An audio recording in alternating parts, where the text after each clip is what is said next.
Job Vlog. Crackdown 3 is the latest game from Microsoft Studios and therefore available on Xbox Game Pass, which is how I played it. This is the first time I've played a Crackdown title, so here's what I know so far. It takes place in this area, New Providence. In the future, you're this Agent Jackson, voiced and of the likeness of Terry Crews. So that doesn't sound too bad. He has some super-like abilities, but gets taken out early, only to get rejuvenated by this gal Echo, and now he's used as a tool for the underground to rise up over the corporation, blah blah blah, taking over the city. You're something of a cop who doesn't have to do police work in this game that looks a bit like Grand Theft Auto meets Far Cry Blood Dragon. Lots of neon holograms here and there, some cars you can jump into that don't belong to you. You can blow some stuff up, and you have a lot of heavy ordnance to do this. Jump abilities allow you to find these hidden orbs that are scattered all throughout the city that help you rekindle your previous abilities, I'm assuming. You know, up your agility, make you run faster, all of that.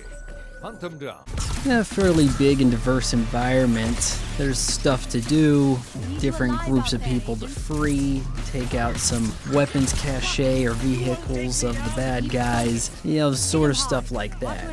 This is by no means the most realistic look of a game today. A bit cartoonish with a cel-shaded look around characters, with the rest of the environments looking maybe slightly last gen overall.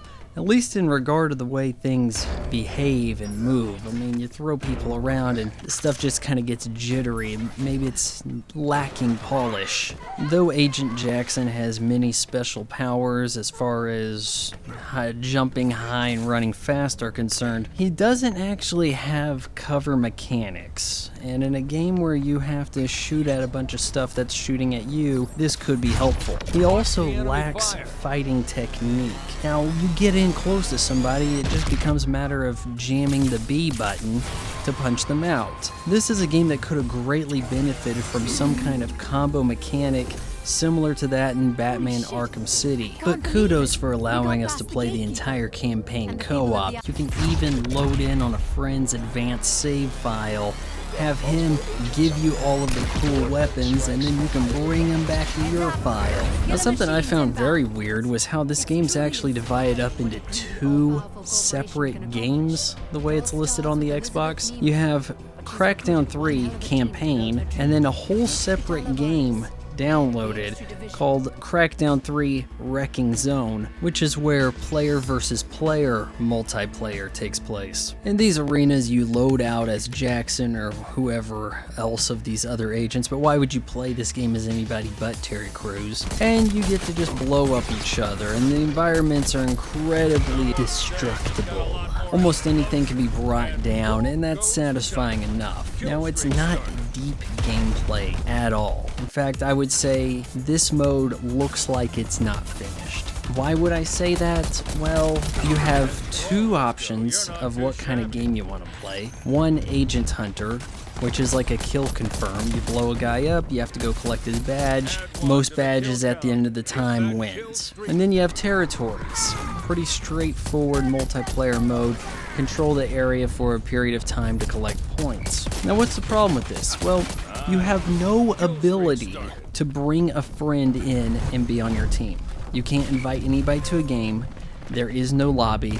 There damn sure isn't a rank system. On the plus side, it doesn't take long to find a game. Granted, a lot of people are just looking around the environments, just exploring, maybe not necessarily helping you win, so that can be frustrating. But if you go into it with the same mindset that no one else cares, why should I, maybe you can have some fun here.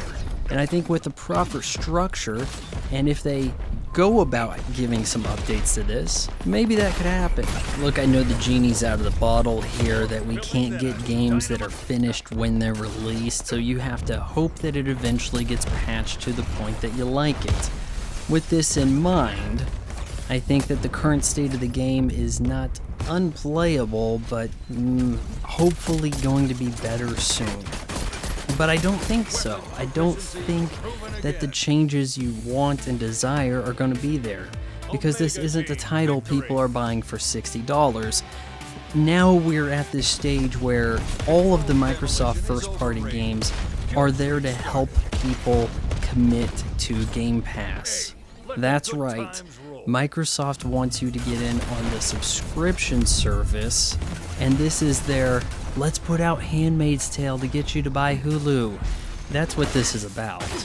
I'm not expecting something that's going to be able to rival the best of games where people are actually trying to make a profit on a specific game. We're now at a point where it's like, look, we have a lot of games available on Game Pass, but we have to put out something every once in a while to wet their whistle and let them know that we still want them to subscribe and, up them rates. If that's what Crackdown 3 is for, I think it's mission accomplished. This is a game that you can play for a few days and take a load off. There's some fun stuff to do. It's just not as robust and as feature-rich as a game that's going to come from a third party that actually needs to sell $60 copies. I give Crackdown 3 a 7.8 out of 10.